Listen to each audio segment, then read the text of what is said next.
E olha, para a gente entender um pouco melhor essa questão, que os números geralmente atrapalham aqui a cabeça da gente, conosco está aqui o professor de Economia da Fundação Getúlio Vargas, professor Evaldo Alves, a quem queremos agradecer a gentileza e participar conosco, professor. Muito obrigado. Boa noite. Boa noite. Professor, hoje nós tivemos a divulgação do PIB. Anteontem nós tivemos a divulgação da queda da taxa da Selic em 0,5 ponto percentual. Né? Na opinião do senhor, tem relação uma coisa ou outra? É possível que eles já soubessem disso? Porque o IBGE primeiro divulga no governo, depois divulga para nós aqui os mortais. É possível que eles já soubessem disso e por esse motivo então baixaram a taxa Selic em 0,5 pontos percentuais? Muito provavelmente sim. Sim. Essas informações, elas são divulgadas, circulam entre os vários agentes econômicos, então certamente deveriam ter esse dado. Agora, nós estamos vivendo uma grande divergência, nós estamos vivendo uma encruzilhada na economia brasileira. De um lado, o Brasil está tentando recuperar a taxa de crescimento, a expectativa é de crescer 4,5% do PIB, o governo já admitiu que vai ser de 4, pode cair para 3,5% até o fim do ano. Muito bem, mas por outro lado eu tenho uma pressão inflacionária. Então eu tenho que resolver dois problemas ao mesmo tempo. Esse é o desafio da política econômica no que tange às atividades, à política econômica interna. Há outras ferramentas que podemos discutir em seguida que devem estar relacionadas com o problema da economia mundial. E quais são elas, professor?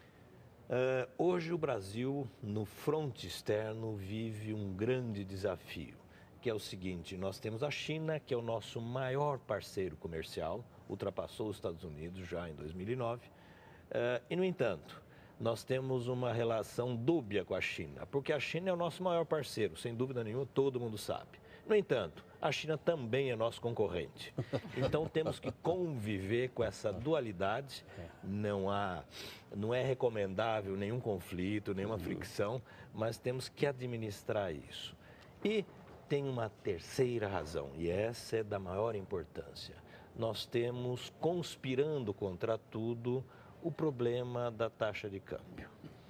Porque o governo americano, ao emitir moeda, eles falam facilitar o mercado, eles ao emitir moeda, eles estão fazendo o quê? Estão desvalorizando a moeda deles, por uma política econômica deles. Para eles é bom, porque o produto deles vai ficar mais barato lá fora. Só que na mesma proporção em que eles diminuem os preços dos produtos deles no mercado internacional, os nossos encarecem. Sem dúvida. Porque a nossa economia está parametrizada, está ligada ao valor do dólar. Professor, uma pergunta aqui do nosso internauta, que seria a mesma que eu ia fazer.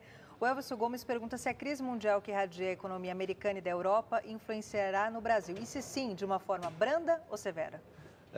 Felizmente vai ser branda. Vai ser branda porque, de um lado, nós estamos perdendo mercado na União Europeia e perdendo mercado nos Estados Unidos. Por outro lado, estamos ganhando mercado vendendo para os outros emergentes. A mídia e as pessoas falam muito na China, mas não é somente a China. É a China, é a Índia, até a Malásia. A África do Sul são países que estão aumentando a parceria conosco. Eles estão nos ajudando a minimizar a crise. Portanto, respondendo à pergunta, a crise vai chegar aqui de uma maneira branda. Que bom. Por uma boa e simples razão, a nossa parceria com os países emergentes. Professor, muito obrigado pela gentileza mais uma vez. Muito obrigado. Ficou muito mais claro agora. Obrigada. Boa noite, professor.